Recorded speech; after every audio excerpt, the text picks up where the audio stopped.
Ryan Coogler is slowly becoming a household name with an abundance of great films coming out in the past few years. He's done multiple franchise films which have been highly praised, but yet his original film Sinners has just hit theatres and has been all the talk recently. So today we're going to be looking at his entire filmography and ranking it from worst to best. Now I am looking to include short films into my rankings as well, and I have got one in this one. However, there are two that I wasn't able to get a hold of because they're university projects and you only get access to those if you went to that university, so I have to skip over two of those yet include another one. So yeah, without further ado, let's get into my ranking of all 7 Ryan Coogler films.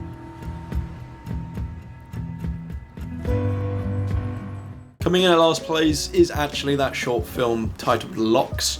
Now, this one's here kind of by default because, you know, with short films from directors, it tends to be at the start of their career when they have very limited resources, and obviously because of the short duration, there's only so much you can do. Locks is actually pretty good, to be honest. You know, it's less than 10 minutes long and it has 0 dialogue. Yeah, it has some very powerful messaging within it. It's thought-provoking from minute 1 and it has an emotional payoff by the end of it, which highlights Coogler's talents which have later been utilised in other films. It is initially unclear what the catch is with this short film, with kind of playing out like quite a generic story, yet once it hits that conclusion and has its final reveal, it kind of pays off everything and delivers a satisfying and emotional conclusion. So yeah, quite a solid short and definitely one which highlights Coogler's talents within his early years. And yeah, it's unfortunate to be in last place, but unfortunately that kind of happens with these short films, but a solid short nonetheless. Lift me up. Now unfortunately next up is Black Panther: Wakanda Forever. And I say unfortunately because it is heavily impacted by the real life passing of Chadwick Boseman, which was an extremely tragic event, and due to this film already being written with him in mind, the whole film had to drastically change, and because of that, understandably so, there are some uneven elements. Now first of all, I think this film handled Boseman's passing perfectly well and was so emotional. It felt like you were attending a real life funeral, so the emotion levels were very, very high. So that is definitely the highlight of this film, alongside performances from Angela Bassett and Tenoch Huerta. Don't know if I pronounced that right, but I thought they really stood out with powerful performances, and the latter being a very menacing antagonist. The film is beautifully shot, yet there are some inconsistencies, mainly the Riri Williams side plot I felt was very forced in, and because of such a strongly emotional tone, whenever there were some comedic moments, they did feel a bit out of place and didn't land entirely for me. The story can lack cohesion at some points, which is understandable given the tragic events that occurred, but I still think it was a solid send-off and paid tribute to Chadwick Boseman in a very respectful way.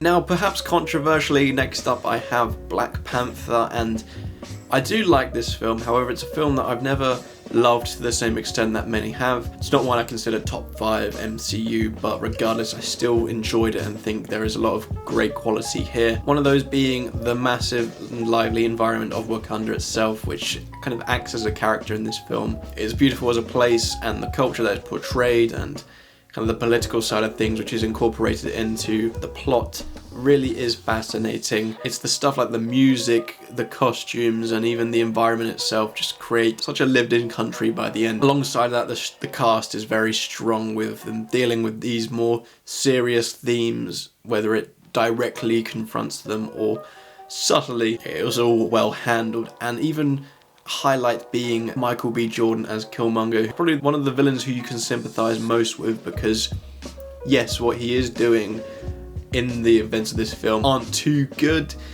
You do understand where he's coming from, and if you're in his shoes, you'd probably do the same or something similar. It's a very engaging ride and it's very rich with its themes. However, I did get lost in the final act with some abysmal CGI and just some generic cliches which did wrap the film up. But yeah, I did enjoy this film. You can see that by my rating, and I've given it a lot of positives.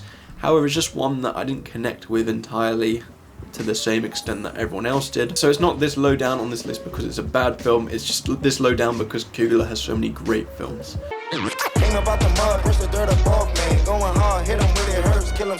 Narrowly above Black Panther is Creed 2, and This is probably a film that I liked a lot more than others, so it kind of equaled out in that sense. The sequel continues over the strong family themes from its predecessor, and even adapts some of the plot lines from the more sillier films in the Rocky franchise, and brings in the Drago family, and doesn't just use them as this soulless killing machine that's portrayed in Rocky V, but actually adds some depth to the character and some plot lines which make you understand their behaviour a bit more. It makes for a quite compelling arc for a character which you didn't think you'd actually care about, so kudos to Coogler for pulling that off with his writing and directing. Adonis himself goes through a lot of change and challenge mentally and physically, the physical side being from Drago's immense presence, and mentally from the success kind of going to his head, which makes the character fairly unlikable for a portion of this film, but I guess it makes sense with the themes that they're going through. As this film already sees Adonis at the top of the sport, it does feel like a bit of a jarring transition from Creed 1 to 2, and as if there was a film in between that was missing and some context which hadn't been provided. Other than that, I had a thrilling ride with this. The fight scenes, as always, are super engaging, and yeah, it was just hard to take my eyes off of it.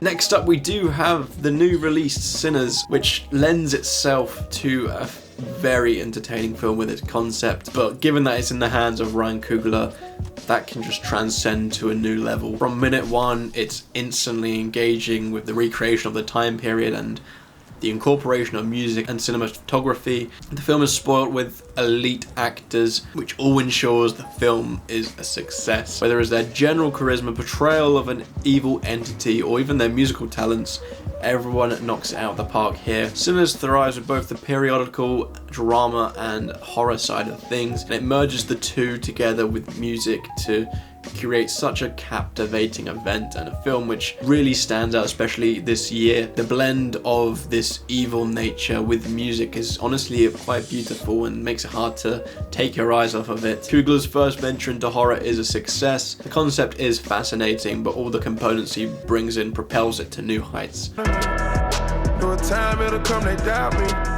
Bringing a franchise back after many, many years is a risk in itself, but doing it with a new lead character as well is just asking for attention, and not the good kind. That's why it is lucky that Creed was made by Ryan Coogler, because honestly, what he was able to pull off here is my favourite of the Rocky franchise. Now, I know that is a bit of a controversial statement given the success in terms of awards with the Rocky movie. Yeah, it's just genuinely how I feel. Even without the knowledge of the franchise before it, Creed just works super well as a standalone story, and to be honest, the first time I watched this film I hadn't seen the Rocky film, I don't think, and I thoroughly enjoyed it then. Coogler does a fantastic job of not only paying homage to this franchise, but also adapting storylines from that franchise and taking them in a new direction which succeed in the modern day. In some cases it improves upon those films with some absolutely thrilling fight scenes which just pump you full of adrenaline. Hey little mama, do you got a man? You can come with me, we can roll to the end. Now, coming in at first place was actually a surprise for me, because Fruitvale Station was the last film of Ryan Coogler's that I watched before Sinners, of course. So this was a surprise that I had it in first place for me, because I could see that it had good reviews, but it wasn't his best reviewed work. However, it just hit me right in the emotional core, and I just couldn't take my eyes off the screen. It feels a bit weird because from the get-go, this film essentially spoils its ending. It is based on a true event, so it wouldn't be uncommon if you did know the ending. However, I was slightly unfamiliar with it, and just seeing the way it plays out was beautifully tragic and depressing. I say beautifully because this whole film, you're treated to this final day in the life of this character who, if you watch the film, it's clear he's a flawed individual. Now, that's not to say he's not a good person, because there are signs of a good person in there, but there is a troubled person there who makes poor decisions but is determined to correct those, and unfortunately he didn't get the opportunity by the end of this film. Now, the reason I say he's not a righteous man, which is shown in the film, is because of, you know, devils and drugs and can be unloyal, yet Ultimately, a lot of his bad decisions come in the attempt to protect his family in the long run. So that's where it was fascinating. Coogler didn't hide away from showing this flawed individual. He didn't try and glorify him for the sake of this film. He was depicted as a person, you know, someone who makes mistakes, but ultimately had a tragic ending, which unfortunately is a true story. This is Coogler's directorial debut, and it's a very strong one, but it was also the film which brought Michael B. Jordan into the spotlight and showed his acting capabilities. The combination of Coogler and Jordan, it going into the final act, where it literally turned quite a wholesome moment into super nerve-wracking ending where you knew what was going to happen, but the way it plays out, it just had you holding your breath and left you sitting there in shock. Genuinely, I sat there in shock as after this film had ended. It was executed tragically yet flawlessly, showcased the talents of Michael B. Jordan and Ryan Coogler, ultimately leading to a very strong and emotional film, but one which was quite hard to watch by the end. So that was my ranking of all 7 Ryan Coogler films. I would love to hear what yours is down below in the comments. I know there may have been some controversial placements in that list, but ultimately if you paid attention to the ratings, you'd see it was very close amongst a lot of them. So yeah, I'd love to hear what yours is, and I'm sure it'll be different to mine. Anyways, I hope you did enjoy this video. Please like and subscribe, it really mean a lot. And yeah, I'll see you in my next video, hopefully.